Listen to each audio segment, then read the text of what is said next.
여러분, 안녕하세요. 정청래 대표가 굉장히 강력한 메시지를 던졌습니다.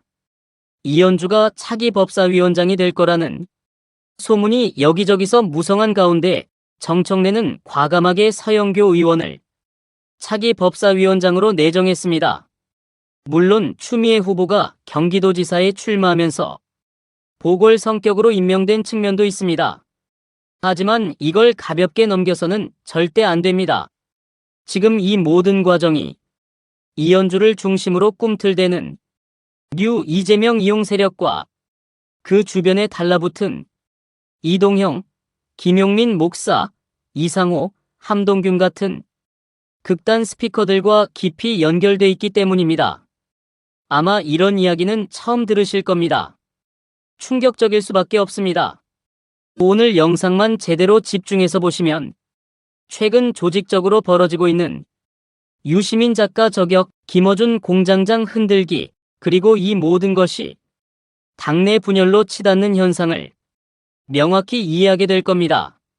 먼저 뉴 이재명 세력이 어떻게 등장했는지부터 파헤쳐야 합니다.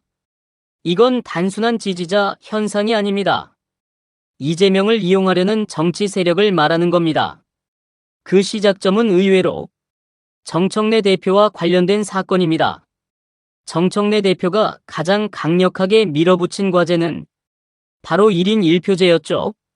당시 이 제도를 공개적으로 반대하거나 부정적 의견을 낸 사람들이 누구였습니까?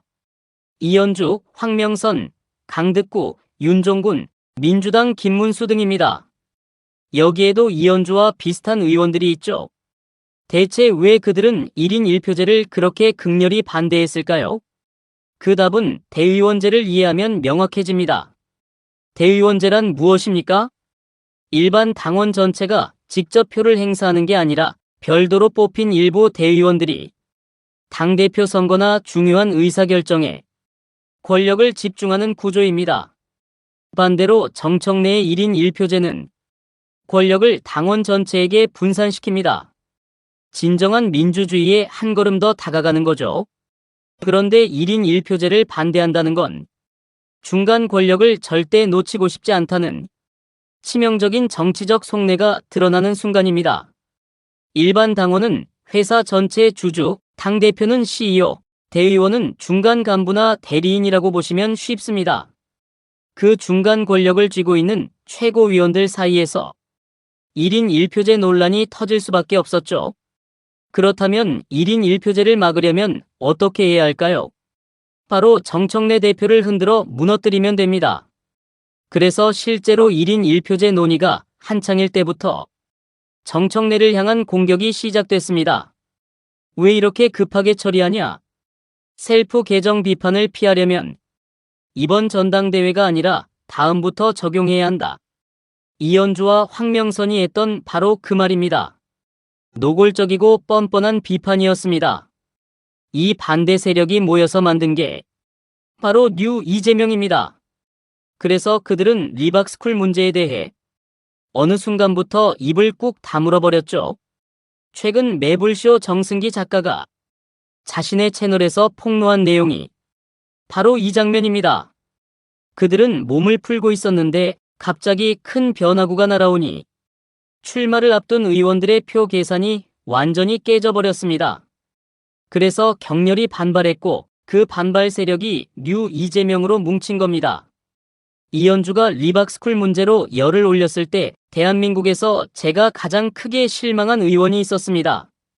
그분은 지금 선거에 나가지도 않았고 저와 개인적으로도 안면이 있고 방송도 함께했던 수원시의 역사학자 출신 의원이었습니다. 그런데 2025년 국감에서 리박스쿨 문제를 가장 세게 물고 늘어지던 분이 정작 사건이 터지자 단 한마디도 하지 않았습니다. 침묵. 완전한 침묵이었습니다. 여기까지는 정리되셨을 겁니다. 그런데 진짜 의문이 생깁니다.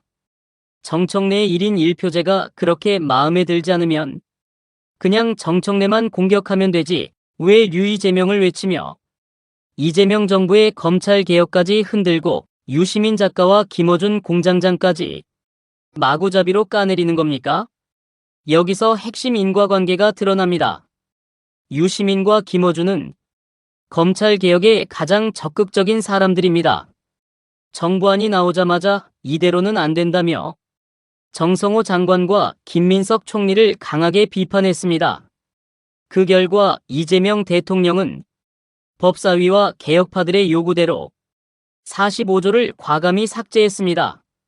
이동형이 말한 대로라면 이재명 대통령이 오히려 가장 강경한 사람이 된 셈이죠. 그런데 이상합니다. 이현주를 비롯한 뉴 이재명 이용 세력 이동형 같은 스피커들이 내는 입장과 똑같은 목소리를 내는 곳이 어디입니까? 바로 재래식 언론들입니다.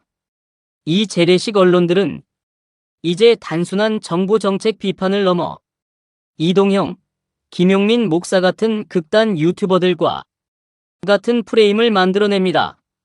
경향신문 같은 곳조차 정부 정책 대신 김어준, 유시민, 최욱 같은 개혁 스피커들을 집중 공격하기 시작했습니다. 그들이 내세우는 논리는 총리와 장관을 공격하는 건 비겁하다. 그럴 거면 대통령을 직접 공격하라. 는 식입니다. 동시에 정부안을 마치 이재명 대통령의 뜻인 양 왜곡하면서 대통령의 개혁 의지가 흔들리고 있다는 교묘한 프레임을 씌웁니다. 그런데 결과는 어땠습니까? 이재명 대통령의 개혁 의지는 조금도 변하지 않았고 오히려 그들이 말한 대로 가장 강경한 선택을 했습니다. 연결이 안 되죠? 왜 1인 1표제 반대가 검찰개혁 반대까지 이어지는지 의아하실 겁니다. 하지만 더 깊이 연장해서 보셔야 합니다. 이들은 검찰개혁을 흐지부지 만드는 걸 넘어 부동산 정책 실패까지 노리고 있습니다. 왜냐? 재래식 언론사 대부분을 누가 소유하고 있습니까? 건설사들입니다. 2019년 기준으로 지역신문 17곳 중 7곳, 지역방송 11곳 중 5곳의 대주주가 건설사였고 2022년 조사에서는 8년 사이 바뀐 8곳 중 5곳이 건설사로 넘어갔습니다. 건설 자본이 이미 한국 언론의 대다수를 장악했다는 뜻입니다. 결국 순서는 이렇게 됩니다. 정청래 대표가 지금 일을 잘하고 있습니다. 정청래 체제가 유지되면 이재명 정부는 성공할 수밖에 없습니다.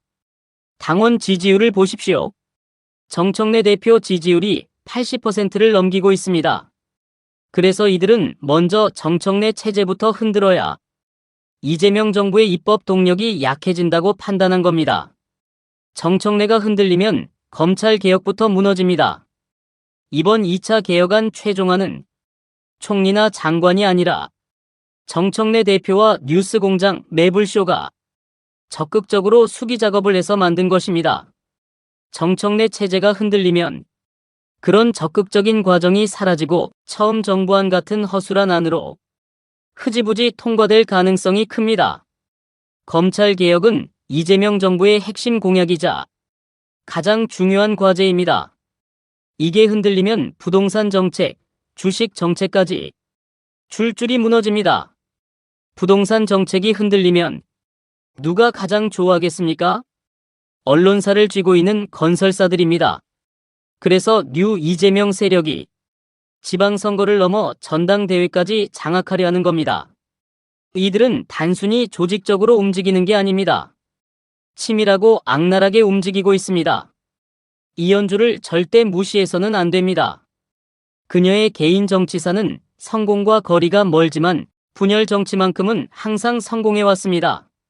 민주통합당 입당 더불어민주당 안철수 국민의당, 바른미래당 탈당에 미래통합당 창당 국민의힘. 모든 과정에서 본정당을 흔들고 신당을 만들거나 탈당의 주역이 바로 이현주였습니다. 지금은 뉴 이재명을 외치지만 과거 바른미래당 탈당 때는 신보수주의를 외쳤습니다. 패턴이 똑같습니다. 그리고 이 똑같은 분열 패턴에 항상 본류 정당과 정부가 피해를 입어왔습니다. 더 소름 끼치는 건 이현주와 친화적인 한준호 경기도지사 후보가 리박스쿨 논란이 터지자마자 그 문제에 대해 한마디도 못하고 있다는 점입니다. 하필 검찰개혁 관련 법안 표결에도 참석하지 못한 이유가 무엇일까요? 이 모든 것이 우연일 리 없습니다. 정청래 대표가 서영교를 법사위원장으로 내정한 그 메시지. 서영교 위원장 다음 차기에도 우리는 이 명분을 끝까지 지켜야 합니다. 아래의 이 화제를 둘러싼 몇 가지 반응을 소개합니다. 정치학 교수로서 오랜 세월 한국 정당 정치를 연구해온 제가 정청래 대표의 강력한 메시지에 대해 진심 어린 반응을 전합니다. 정청래 대표의 강력한 메시지가 대한민국 정치판을 뒤흔들고 있습니다. 이현주가 차기 법사위원장이 될 거라는 소문이 무성한 가운데 서영교 의원을 과감히 내정한 결정은 단순한 인사 이상이었습니다. 이 모든 흐름 뒤에 숨은 뉴 이재명 이용 세력의 검은 그림자가 점점 더 선명하게 드러나고 있습니다. 오늘 이 글을 읽으며 저는 정치학자로서 오랜만에 전율을 느꼈습니다. 정말로 치밀하고 악랄한 권력 게임이 펼쳐지고 있기 때문입니다. 이현주를 중심으로 모인 세력이 단순히 당내 반대파가 아니라 검찰개혁과 부동산 정책까지 흔들려는 전략적 움직임이라는 점이 충격적입니다. 1인 1표제 반대부터 시작된 공격이 유시민 작가와 김어준 공장장을 조직적으로 저격하는 데까지 이어진다는 건 결코 우연이 아닙니다. 대의원제를 고수하려는 중간 권력층이 당원 민주주의를 막기 위해 이재명 정부 자체를 흔들려 한다는 분석은 매우 설득력 있습니다. 정청래 대표가 1인 1표제를 밀어붙인 것은 권력을 당원 전체에게 돌려주려는 진정한 민주화 시도였습니다. 그런데 이를 반대한 이현주와 그 일당이 리박스쿨 문제에서 침묵하는 모습은 그들의 진짜 속내를 적나라하게 보여줍니다. 건설 자본이 장악한 재래식 언론이 극단 유튜버들과 손잡고 같은 프레임을 만드는 현상은 한국 민주주의의 큰 위협입니다. 부동산 정책 실패를 노리는 건설사들의 이해관계가 언론과 정치 세력을 통해 교묘하게 작동하고 있다는 점이 특히 무섭습니다. 이현주의 정치 이력을 보면 분열의 달인이라는 말이 과장이 아님을 알 수 있습니다. 민주당에서 시작해 국민의당, 바른미래당, 미래통합당까지 수차례 당을 옮기며 본류를 흔든 패턴은 이번 뉴 이재명 전략과 정확히 일치합니다. 그녀가 신보수주의를 외치다 이제는 뉴 이재명을 외치는 모습은 정치적 기회주의의 전형입니다. 정청래 체제가 유지되면 이재명 정부의 입법 동력이 강해지고 검찰개혁이 제대로 추진될 수밖에 없습니다. 그래서 이들은 먼저 정청래를 흔들고 당내 분열을 조장하려는 것입니다. 당원 지지율 80%를 넘긴 정청래 대표를 공격하는 이유가 바로 여기에 있습니다. 검찰개혁 2차안이 정청래와 진보 미디어의 적극적 수기 작업으로 강경하게 완성된 과정은 이재명 정부의 진심을 보여줍니다. 만약 이 과정이 약해지면 부동산 정책까지 연쇄적으로 흔들릴 수 있습니다. 건설사들이 언론을 통해 정부를 압박하는 구조는 오랫동안 한국 사회의 고질병이었습니다. 이번 사태를 통해 우리는 언론의 자유가 아니라 언론 자본의 이익이 정치를 지배하려 한다는 사실을 똑똑히 깨달아야 합니다. 정치학자로서 강조하고 싶은 것은 이런 분열 전략에 휘말리지 말고 당원 중심의 민주주의를 끝까지 지켜내야 한다는 점입니다. 서영교 의원을 법사위원장으로 내정한 정청래 대표의 결정은 개혁 세력을 보호하려는 강력한 신호탄입니다. 다음 차기 법사위원장 자리에서도 이 명분을 지켜나가야 합니다. 노무현 대통령이 말씀하신 썩어 빠진 언론이라는 표현이 지금 이 순간 더욱 절실하게 다가옵니다. 우리는 진실을 외면하지 말고 치밀한 권력 게임의 실체를 꿰뚫어 보아야 합니다. 이재명 정부의 성공은 결국 당내 민주주의의 성패에 달려 있습니다. 1인 1표제가 완전히 자리 잡으면 중간 권력의 농간이 줄어들고 진정한 당원 주권 시대가 열릴 것입니다. 그 과정에서 나타나는 모든 방해 세력을 냉철하게 분석하고 대응해야 합니다. 이현주 세력이 지방선거를 넘어 전당대회까지 장악하려는 움직임은 단순한 개인 야망이 아닙니다. 건설 자본과 재래식 언론, 극단 스피커들이 결합된 거대한 이해관계 네트워크입니다. 정치학 연구자로서 오랜 기간 한국 정당 정치를 관찰해왔지만 이번처럼 조직적이고 다층적인 분열 전략은 드물었습니다. 유시민과 김어준 같은 개혁 지식인을 공격하는 것은 결국 검찰 개혁을 무력화시키려는 계산입니다. 그들이 대통령을 직접 공격하지 않고 주변 인사와 미디어를 겨냥하는 방식은 전형적인 정치 공작 수법입니다. 이재명 대통령이 45조 삭제라는 강경 카드를 꺼낸 것은 개혁파의 요구를 수용한 용기 있는 결정이었습니다. 그런데도 언론이 개혁 의지를 흔든다고 프레임 짓는 것은 명백한 왜곡입니다. 이 모든 것이 1인 1표제 반대에서 시작됐다는 사실을 잊어서는 안 됩니다. 대의원제는 소수 중간 권력이 당을 좌지우지하는 구시대적 유물입니다. 정청래 대표가 이를 개혁하려 하자 기득권 세력이 총공세를 펼친 것입니다. 리박스쿨 논란에서 침묵하는 일부 의원들의 모습은 그들의 양면성을 드러냅니다. 과거에는 세게 물고 늘어지더니 이익이 걸리자 입을 다무는 태도는 정치 윤리의 심각한 문제입니다.